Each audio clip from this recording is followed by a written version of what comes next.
Здравейте хора, аз съм Списка от Зил както винаги и май имам лоши новини и май съм бил прав. О, Боже Господи! Май 28 години по-късно май ще се пренеси в Brawl Stars. За хората, които не знаят какво е 28 години по-късно, е британски зомби филм, който ще излиза тази година на 20 юни 2025. Да, казвам реални дати. И главно май ще се разказва в Великобритания след събитието от 28 седмици, доколкото знам и прочетох. Но мисля, че не е по-добре да казваме, не е по-добре да използваме новия филм, дето ще излиза тази година, а е по-добре да използва някой много стар филм, който бих казал променя зомби индустрията изобщо. Говоря за филма 28 дни по-късно, който е един от най-добрите зомби филми, правени някога. И може би се питате, Калдзила, какво е общото между този зомби филм и Brawl Stars? Вече ще започвам точките една по една и казвам прогнозите, които май ще засегнат играта след следващите 28 часа. Да, точно така. Ще говорим за нови апдейти. Първата точка, която е за мен, може би, музата, която ще ме накара да обсъжда най-много, именно онова Wasabi Power. И защо казвам, че Wasabi Power вече е традиция? Вече е традиция, защото то тръгна от Godzilla евента ни с тия мутациите, когато беше хората, които са... Само да кажа, хората, които са гледали Godzilla спомени Brawl Stars час 1 и час 2, знаят за какво говорят, защото си гледай, а не за... Защото те знаят. Другото, което... Това не е ново, очевидно. Другите неща са онова ангелските и демонските сили, дето беше ангел и демони евента, SpongeBob евента и май това бяха евентите, които ползваха сили. Доколкото си спомням, ако има други евенти, пишете долу в коментарите, ще се радвам да ги чуя. Ще се радвам да ги прочета, ако случайно съм пропуснал. И просто искам да кажа проблема. Проблема тук е, че като дойдат тия нови неща, всички ще се побъркаме. Тия, които нямаме Wasabi Powers. Със сигурност ще има поне един човек, който ще има някакъв вид някаква Wasabi сила. И би казал, че ще доведе до някакъв вид хаос в играта. Пак ще има някакви бъгове, защото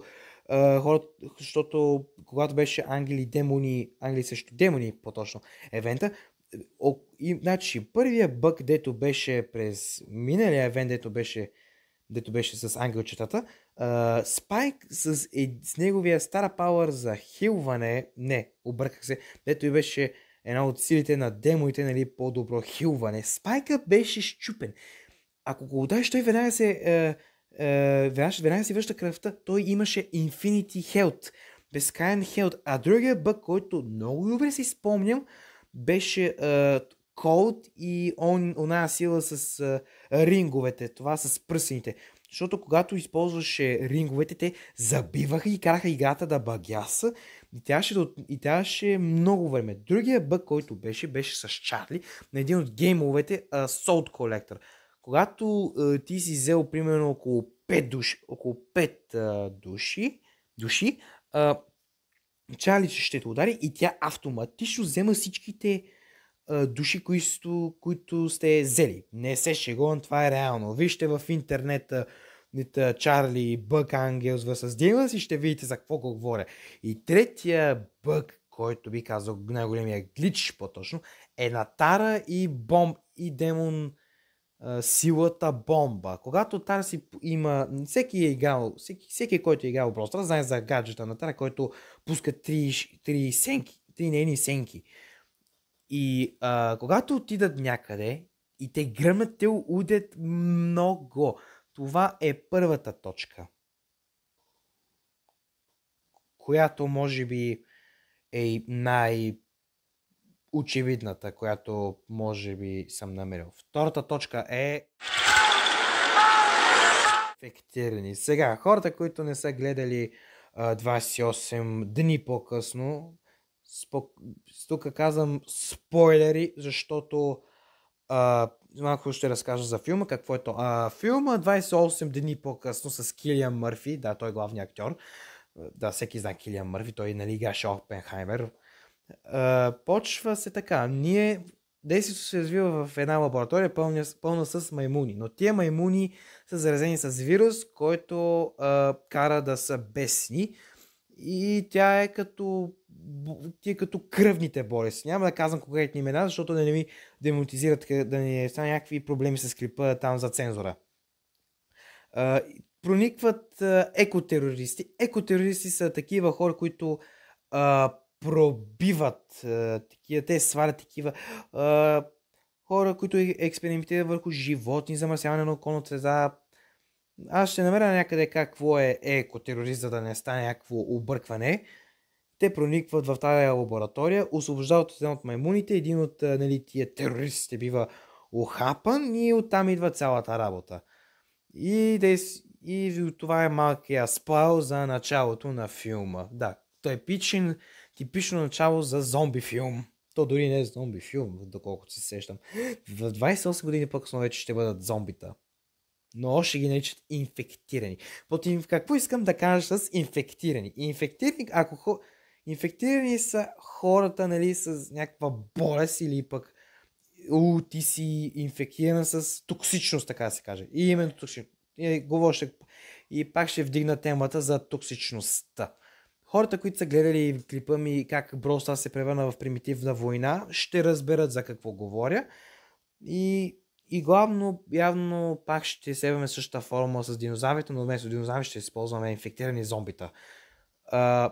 Какво искам да кажа с токсичността? От ниска токсичност се стигнем към висока токсичност, защото бролерите, които са проблемни бролери, знаете за кои говоря, те получават сили и те допълнително ще щупат играта, което на мен и на другите, които играят честно или нямат Wasabi Power, ще стане много зле, което бих казал, пак ще даде до някаква токсичност. Да кажем, че токсичността в Brawl Stars сега е 25% от общо 100, но като дойде евента, ще станат 75%, което за мен е малко зле, защото когато си тръгне евента, всички ще мрънкат.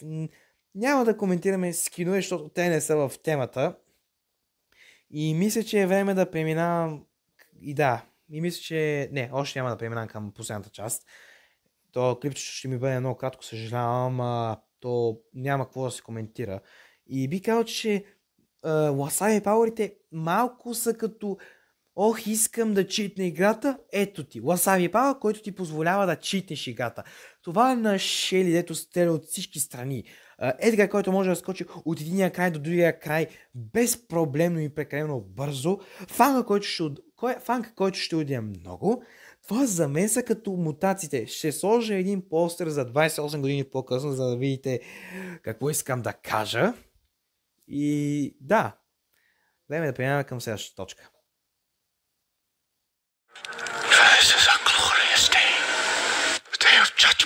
Заключението е, че прогнозата ми е, че наистина ще имаме нещо като 28 дни по-късно или 28 години по-късно. Бика, хората веднага има чувство, че хората ще ми видят, ама ти завиждаш, ти не можеш да играеш. Виждате ли, искам да кажа едно нещо. Виждате ли купите отстрани? 32 000 купи.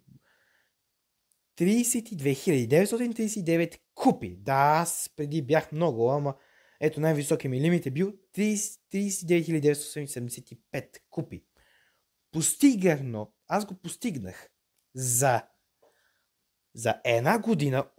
Искам да си сметите математиката. В момента на качване на този клип почнах да играя, да ви покажа, от 24-та, по-точно, когато беше Godzilla евента, май беше около март или април тая година.